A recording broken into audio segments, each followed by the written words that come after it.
Alrighty, Mr. 254. Here's your Xforce 200HD. Old Gatekeeper here. Alright.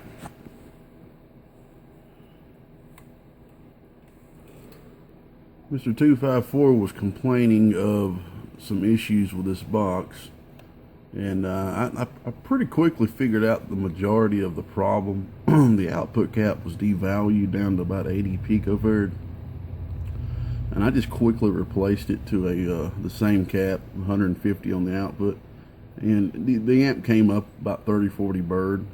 You know, I will admit it really wasn't doing as much output as I would think it should be after that still, but you know, it was tolerable, no doubt about it.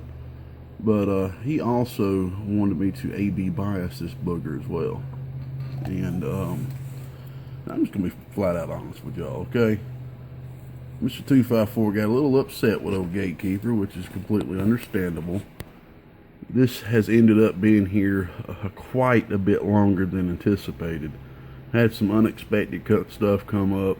You know, it led into the holidays and all that good stuff, and I was really trying to get back on it as soon as I could, and it just so happened to be, you know, when you're doing the type of stuff I'm doing, you got people waiting, they're sitting in rotation, but then you got small stuff too that are being sold, like preamps, Y-motes, small things like that you can't exactly make them people wait as long as the other people that are waiting on amp repairs and builds and stuff. You kind of got to get them out as quick as you can. But so sometimes that'll kind of prolong things, and I've noticed during the winter, during the holidays, a lot more of those smaller things like preamps and stuff do sell. And so anyway, because of that, you know, I did feel pretty bad about that. I really hated that it had been here a lot longer than anticipated.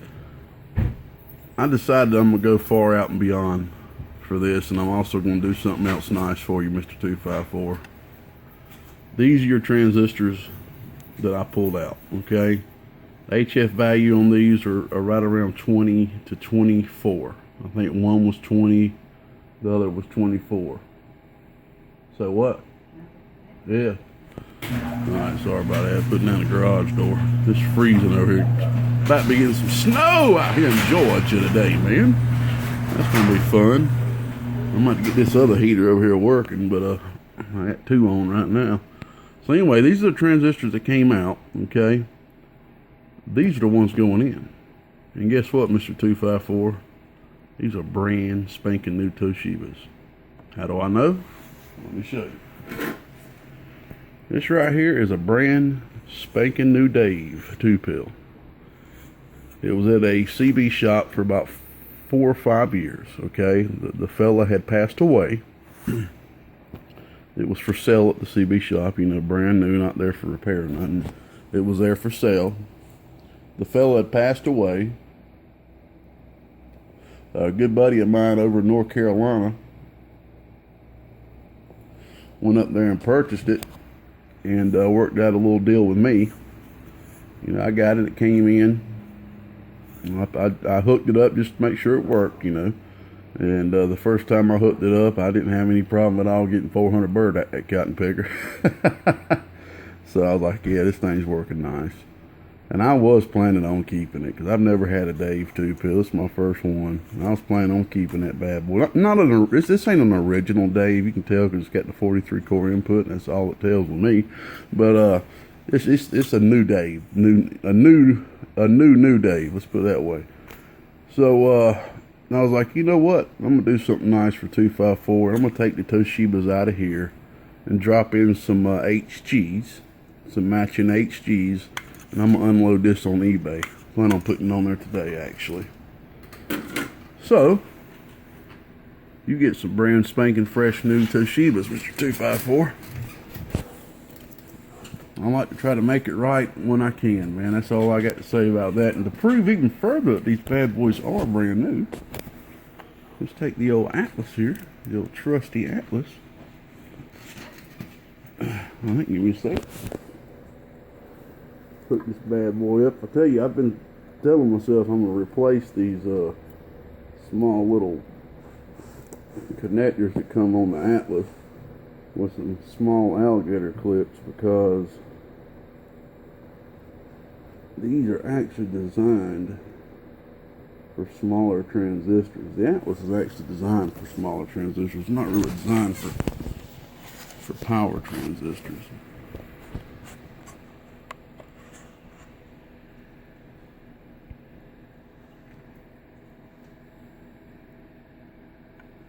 Alright.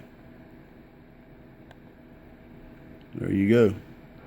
If anybody wants to know what a brand new set of Toshiba, a brand new Toshiba looks like on an Atlas, that's what you're going to get. Anywhere from 70 to 74. I've seen them up to 78. But those are like 115 from RF parts. And a lot of people are like, why is RF parts in the hundreds? Why are they like 98, 100, 110? It's because they're using a different equipment. See, this Atlas is only putting a certain amount of current into the transistor and giving you the current figure for that amount of current. Okay, that's why. So and it tells you right here, test current 2.5 milliamps. Okay, that's not the proper amount of milliamps to do a true test on a Toshiba. And that lets you know the base emitter cut-on voltage. And that's the IB test current. Okay, so it's giving you the test current both directions. I'm pretty sure about that. That's what that means. Let's see here. Yeah, that's the IC test current. So that's oh god, is that emitter to collector?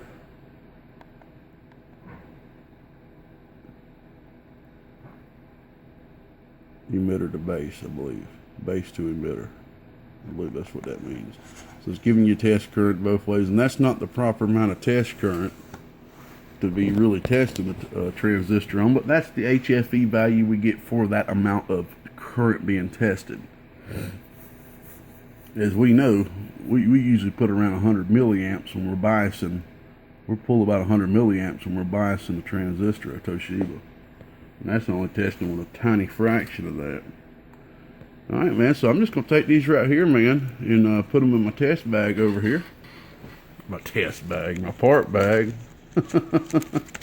And use them for a repair or something in the future, and put these brand new ones in this.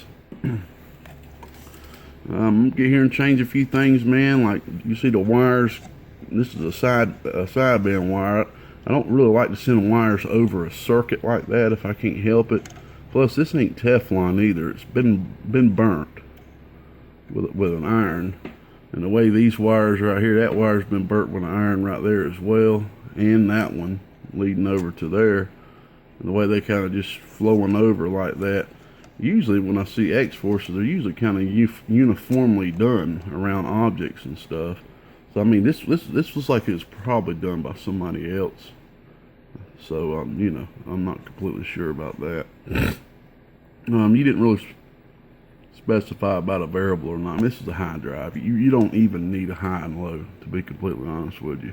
But since it's there, I'll probably update that resistor there. I'll kind of test it out and try to make it to where it kind of basically cuts your dead key in half of whatever it's doing.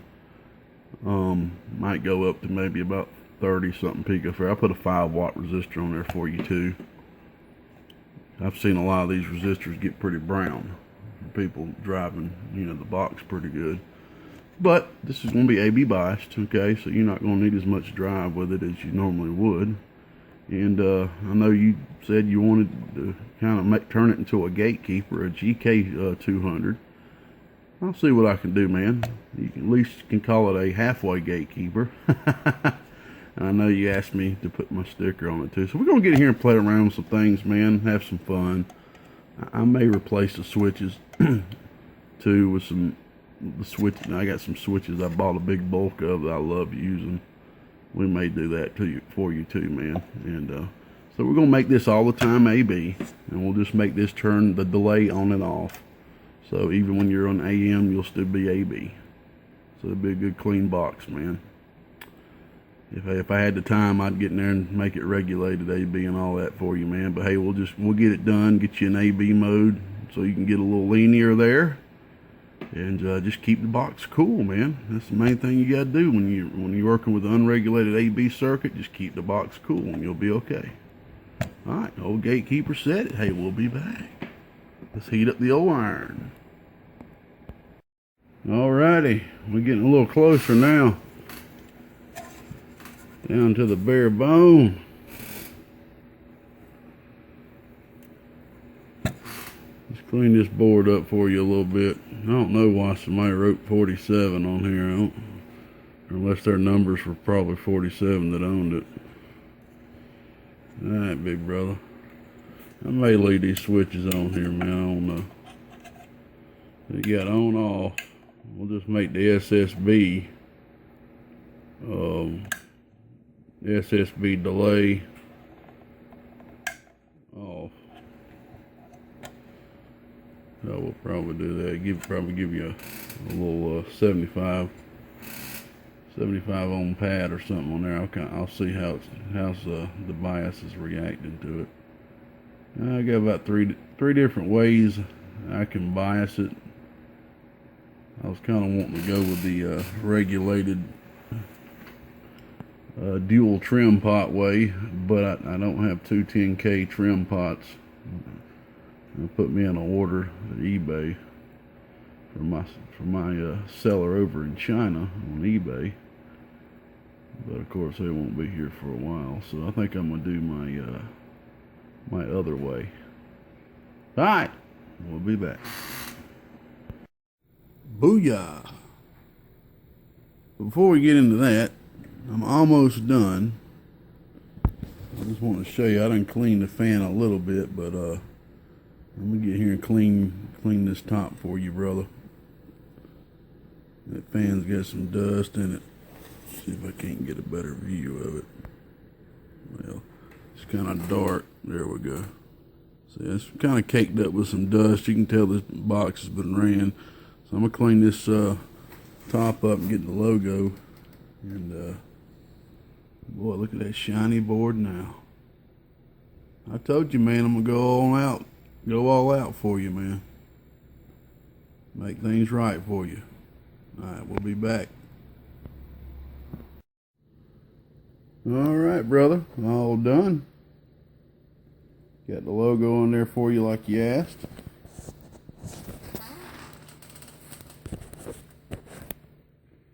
Got you two real good thick 8-gauge wires on there now. Alright, give me a second when we get the 10s off.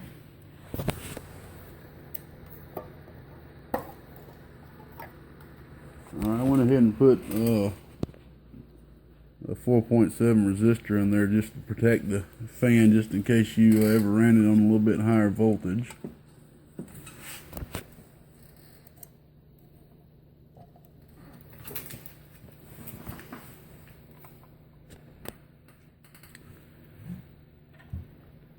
I even polished the board up for you, man. Cleaned that board up. You can tell it had a little bit of age on it.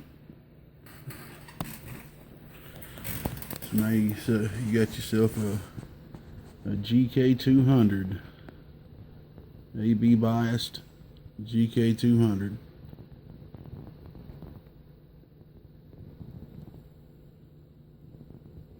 That board looks clean, don't it? Thing looks brand new. You can put your little $5 capacitor on there on the back for you, man. That cap right there costs $5.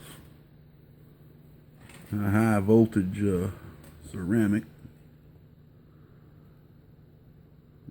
That bad boy should never ever fail on you. And like I said, we went ahead and upgraded your power wires. So here's some of the parts that came out of the box. Here's the power wires that comes with it, which is purely adequate, I meant. You know, this size wire is adequate for two 2879s. But I went ahead and upgraded them for you. You actually asked me to as well. And you can tell the difference in the wire. Oh yeah. This is one of the highest strand gauges, 8-gauge wires out there. I did my research, and this particular company is like one of the 4 of the highest the strands. They put a lot of strands in each of their gauges. Turns out real well. And there's the rest, the transformers. I didn't reuse the input transformer. That's a 43. I just want to go all 61 like I normally do. And I used a different type of biasing circuit. I actually went more towards the Texas Star style bias circuit on this one. I like to try new things here and there, man. Keep it colorful. And got you the B plus there. Got a good stiff 16 gauge going to each collector of the transistor. So instead of having this, that doesn't even look like 16 gauge. It ain't. That's 18 gauge. Instead of having one 18 gauge going to the back of the transformer feeding both transistors power, now you got one 16 gauge for each transistor. Okay, so the box will stay cooler that way. I don't normally notice any more watts doing the each or, but it will stay cooler. You gotta think about it, man. This transformer right here, it's dealing with heat from the RF coupling. You know, you don't want to add, you know, 2 extra heat there. The DC had to flow through the transformer to get to the pills. So you're taking one heat source, in a sense, away from the transformer. You want the transformer to stay good and cool. Alright, man, let's go ahead and see what she's going to do. And she's working good. Good high gain. Alright, before I do anything, I want to show the biasing voltage and demonstrate that. So give me 1 second, man. I'm going to press pause and get the meter right here hooked up. Alrighty, we're about to read the base voltage on the transistors. So we're going to see exactly how much voltage is going to be going to them upon key. Okay, so I'm going to get my little ground wire so I can short out the relay so that, you know, we can simulate if I'm keying the amplifier. And I'm reading the voltage right here at the end of the bias circuit, right where the choke is hooked up to, that's feeding the back of the transformer, which is feeding both of the bases of the transistors. So we will go ahead and short it out now. 0.68 volts, right on the money. 0.68 volts pretty much comes out to about 100 milliamps. Okay,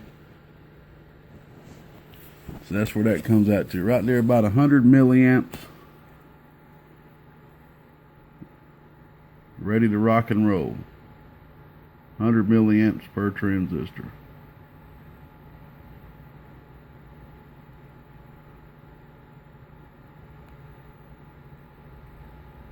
Looks good, man. I'm ready to go ahead and put some RF through it now. I had a brain fart there. I was thinking about some mathematical circuits there in my mind for a second there. I had a little idea that kind of hit me that I might try. That's how it happens sometimes. Ideas just hit you. Alright. We're going to be driving. After I blaze up this acceleration cigarette.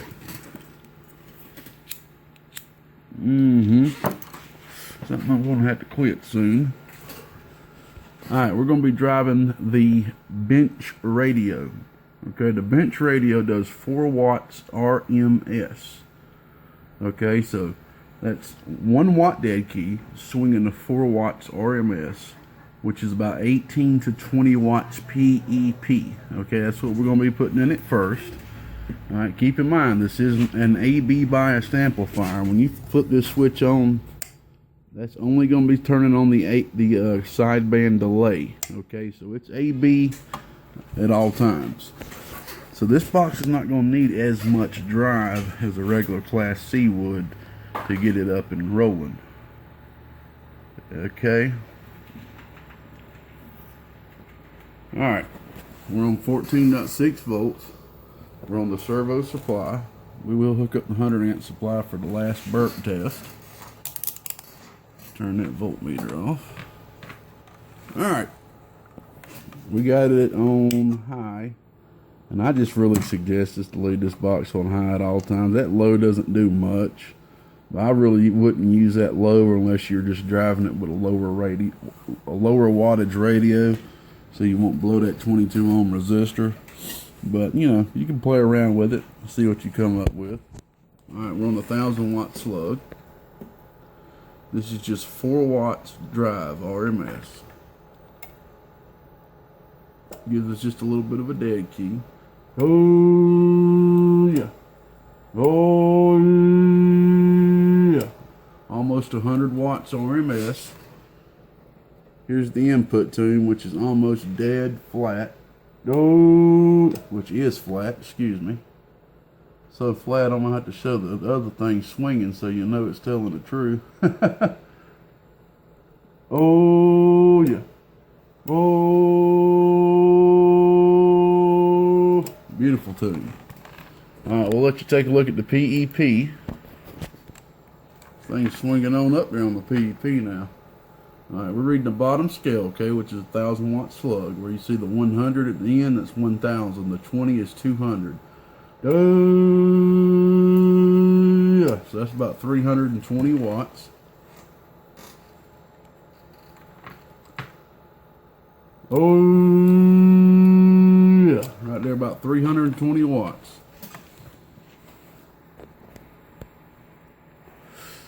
Alright, we're just gonna hook up the bench radio. Sorry, my brain ain't working right now. We're gonna hook up the hot radio, and we'll try it on the hot radio real quick on the same supply, and then after that we'll go ahead and switch over to the big boy over there and really give this thing some good current and see what happens. We'll be back. Alright, now we're driving it with 8 watts RMS, which we're doubling our input drive into this bad boy, which is 8 watts RMS, which that comes out to around anywhere from 35-40 peak, somewhere right around there. Alright, RMS. Oh yeah. Oh yeah. Oh yeah. That's right there, about 150 RMS. Here's your peak. Oh, dead nuts on 400 watts. Alright, I'm about to show you the difference of just this supply and the old iron core 100 amp unregulated supply, just pulling all the cat picking current it needs. We're going to switch over to that supply and put it on the medium tap and hit it with the hot radio again. I'm guessing it should get close to 200 bird. I could hit this thing with a 1-pill driver if I wanted to and get over 300 plus, but that's not, this box isn't designed to have all that drive. You know, this is an AB bias box designed to be clean, designed to sound clean, and not designed to be overdriving with all that power. You know, if it was a Class C, I'd hit it with a 1-pill driver, you know, show over 300 plus bird. But we're not going to do that with this one. We're just going to hit it with the hot radio on the 100 amp supply on the medium tap and let that be it. Alright, we'll be back. Alright, here we go. We're on the medium tap, which is floating about 18 volts. We'll see how much she'll give us on RMS. We're going to have a little voltage increase on this too. Oh, we got up there a little bit more. About 190, I would say. About 190 RMS. That's just hitting it with a radio, folks. PEP. This thing's kicking ass, boy. It's right there about 500 watts. Ooh, a little bit past 500 watts. The voltage is on 15.2. Let's see that. 15 volts. 15.2. So that thing's doing well, man. Doing real well. Let's hit it one more time on RMS.